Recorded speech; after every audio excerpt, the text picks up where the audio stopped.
Rajiv classes YouTube channel को आपण मानक स्वागत। आज विषय है गद्य कांत कवि लक्ष्मीकांत महापात्र जीवनी और साहित्य कृति।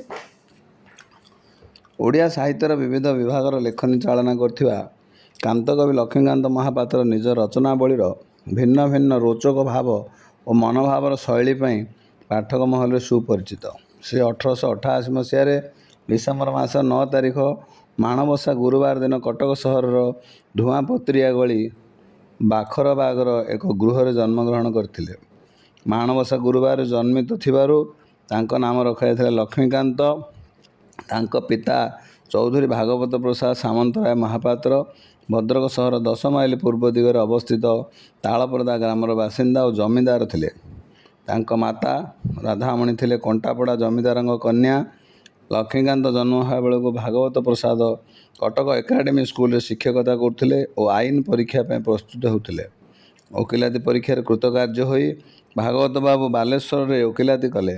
तेणु लक्ष्मीकांत शिक्षा बालेश्वर जिला स्कूल होता।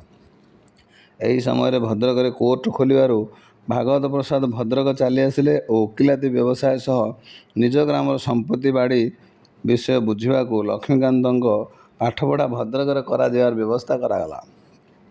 बालेश्वर पढ़ा बेले लक्ष्मीकांत जिला स्कूल बुद्धिमान और उत्तम खेलाड़ी छात्र भाव सुनाम अर्जन करते। किंतु भद्रक अनेक पिलांग साथी नाटक अभिनय करिबारे मातिबार लक्ष्मीकांत को कटक पठागला अध्ययन पाई। सेतेबेले अंडरराइज उमाचरण दास रेभेन्सा कॉलेज अध्ययन करते और से भागवत बाबूंर दूर संपर्कीय उमाचरण तत्वावधान में छात्रावास रही पाठ पढ़े लक्ष्मीकांत। लक्ष्मीकांत पाठ पढ़ा अपेक्षा क्रीड़ा कविता लेखा आमोद प्रमोद प्रति अधिक आग्रह थिबा उमाचरण दृष्टि पड़ुला। 1906 मसीह उमाचरण निजर उच्च शिक्षा कलिकता जावारू भागवत बाबू लक्ष्मीकांत को बालेश्वर जिला स्कूल पढ़ाइले। यही स्कूल लक्ष्मीकांत 1907 मसीह एंट्रांस अर्थात तत्कालीन मैट्रिक परीक्षा उत्तीर्ण हेले। कटकस्थ रेभेन्सा महाविद्यालय आईए पढ़िले। आईए पास करिबा परे बीए पढ़ापी से कलिकता रिपन कॉलेज नाम लिखाइले। सेठारे असुविधा हबारू फेरी आसी रेभेन्सा महाविद्यालय बीए पढ़िले। पाठपढ़ा अपेक्षा क्रीड़ा और गोपीयंत्र बजाय संगीत परिवेषण करिबार अधिक समय से व्यय करथिले। इतिमध्य बालेश्वर सोनहटर लालमोहन दास कन्या लवंगलता सहित बह होता। लंडन में पंचम जॉर्ज अभिषेक उत्सव उद्देश्य भारत वर्ष में महासमारोह उत्सव मान करा।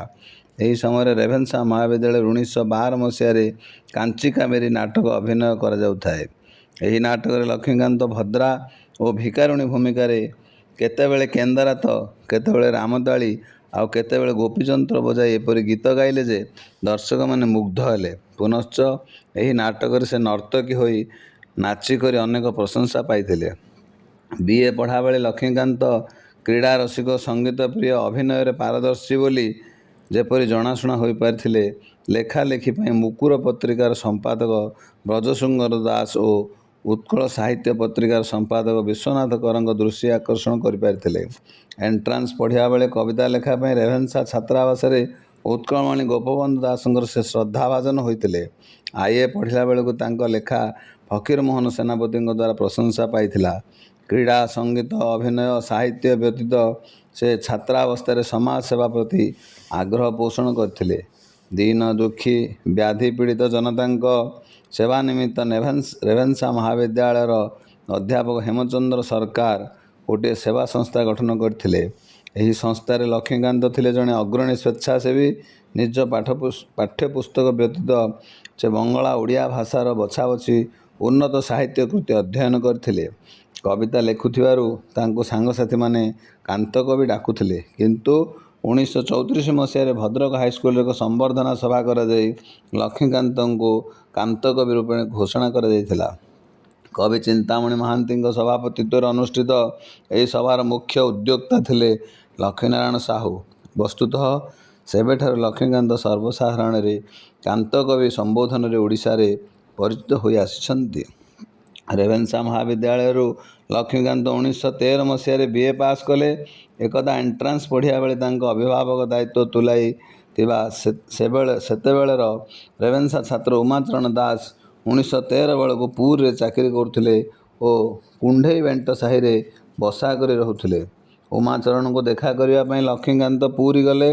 ସେଠାରେ ସେ ତାଙ୍କ ପାଖରେ ରହି ଜଗନ୍ନାଥ ଦର୍ଶନ କଲେ। ଉମାଚରଣ ତାଙ୍କୁ BL ପଢ଼ିବା ପାଇଁ ପରାମର୍ଶ ଦେଲେ। ଲକ୍ଷ୍ମୀକାନ୍ତ ଘରକୁ ଫେରି ଆସିବା ପରେ ତାଙ୍କୁ ଜ୍ୱର ହେଲା। ଜ୍ୱର ଛାଡ଼ିଯିବା ପରେ ଦେହରେ ସେ କାଳର ଦୁରାରୋଗ୍ୟ ବ୍ୟାଧିର ଉପସର୍ଗ ପ୍ରକାଶ ପାଇଲା। ପିତା ଭାଗବତ ବାବୁ ତାଙ୍କ ଚିକିତ୍ସାର ସମସ୍ତ ପ୍ରଯତ୍ନ କଲେ ହେଁ ଲକ୍ଷ୍ମୀକାନ୍ତଙ୍କ ଶାରୀରିକ ସ୍ତରରେ ବିକଳାଙ୍ଗ ହୋଇଗଲେ ଓ କୁଳଗୁରୁ ବାବାଜୀ ରାମଦାସଙ୍କ ଠାରୁ ସେ ଦୀକ୍ଷା ଗ୍ରହଣ କରିଥିଲେ। ତାଙ୍କରି ପରାମର୍ଶରେ ସେ କୁଳଦେବତା ଗୋପୀନାଥଙ୍କ ପ୍ରତି ସମର୍ପିତ ହେବା ପୂର୍ବକ କୀର୍ତ୍ତନ ଭଜନ ପ୍ରତି ଆସକ୍ତ ହେଲେ। ଏଥର ଲକ୍ଷ୍ମୀକାନ୍ତଙ୍କ ଜୀବନଧାରା ଭିନ୍ନ ପ୍ରକାରେ ଗତି କଲା।